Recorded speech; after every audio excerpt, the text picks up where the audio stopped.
पंढरपूर लाखो भाविकांचं श्रद्धास्थान।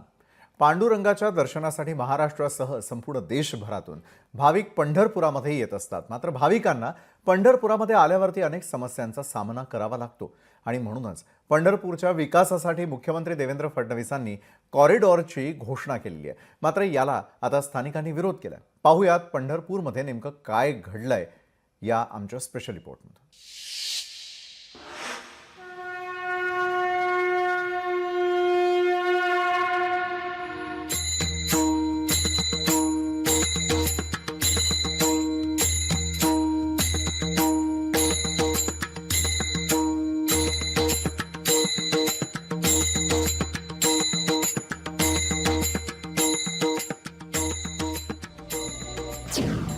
पंढरपूर मंदिर कॉरिडॉरला विरोध, आराखडा कुठे? स्थानिकांचा सवाल। कॉरिडॉरबाबत सरकार काय तोडगा काढणार? पंढरपूर लाखो भाविकांचं श्रद्धास्थान। फक्त महाराष्ट्रच नाही तर संपूर्ण देशातनं आणि देशाबाहेरूनही भाविक पंढरपूरमध्ये दाखल होत असतात। आषाढी, कार्तिकी, चैत्र आणि माघीला तर भाविकांनी पंढरपूर फुलून जातं। मात्र मंदिर परिसरात अनेक लहान आणि अरुंद रस्ते, त्यामुळे यात्रा काळात भाविकांना अनेक अडचणींचा सामना करावा लागतो। हीच अडचण दूर करण्यासाठी मुख्यमंत्री देवेंद्र फडणवीसांनी कॉरिडॉर तयार करण्याची घोषणा केली। मात्र मंदिर परिसरातील भाजप समर्थक रहिवाशांनीच बैठक घेत या कॉरिडॉरला विरोध केलाय। माननीय मुख्यमंत्री उपमुख्यमंत्र्यांनी 6 ते 7 तास आमच्या बरोबर हिंडून पंढरपूर एकदा बघावं, काय असेल ती समस्या आम्ही दाखवायला तयार आहेत आणि मग कॉरिडॉर किंवा काय विकास कामाचा निर्णय घ्यायचा तो घ्यावा। आपली कॉरिडॉरला पूर्ण विरोध आहे।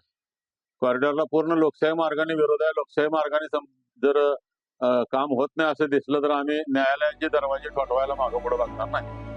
मुख्यमंत्री देवेंद्र फडणवीसांनी पंढरपूर कॉरिडॉरसाठी जमीन अधिग्रहित केली जाणार असल्याची घोषणा केली। मात्र स्थानिक प्रशासन हा कॉरिडॉरचा आराखडा दाखवण्यास तयार नाही। नक्की मंदिर परिसरातली कुठली जमीन अधिग्रहित होणार आहे, त्याचा किती मोबदला मिळणार आहे याची माहिती न देताच थेट 3 महिन्यानंतर आम्हाला पुन्हा विस्थापित करणार का, असा सवाल आता स्थानिक विचारतायत।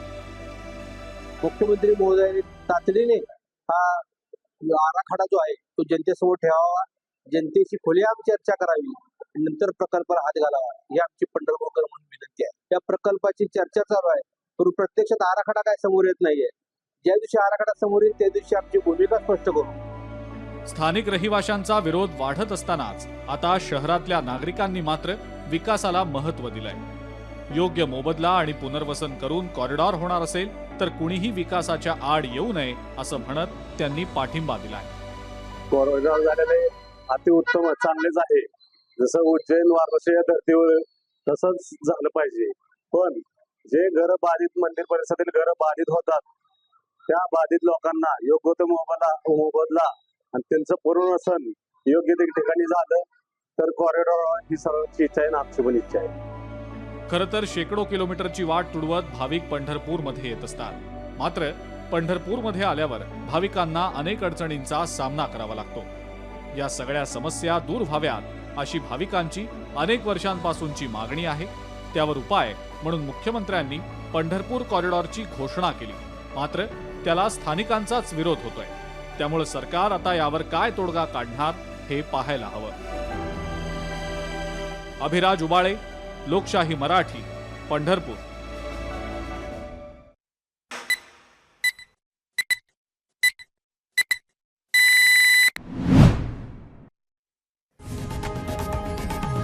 लोकशाही मराठी, ऐका, पहा, जागरूक रहा।